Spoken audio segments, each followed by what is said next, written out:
Now we are going to review what we went over yesterday and what was in the video by practicing rounding the number 27 to the nearest tens place.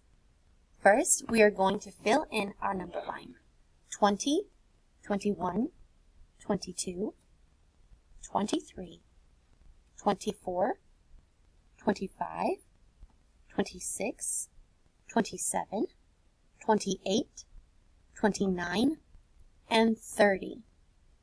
The two multiples of 10 that the number 27 falls in between is the number 20 and the number 30.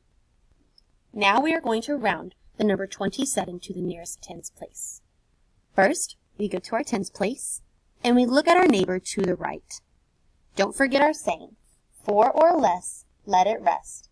5 or more, up the score. Since 7 is more than the number 5, we are going to round up. So whenever you round the number 2 up, it is going to turn into the number 13.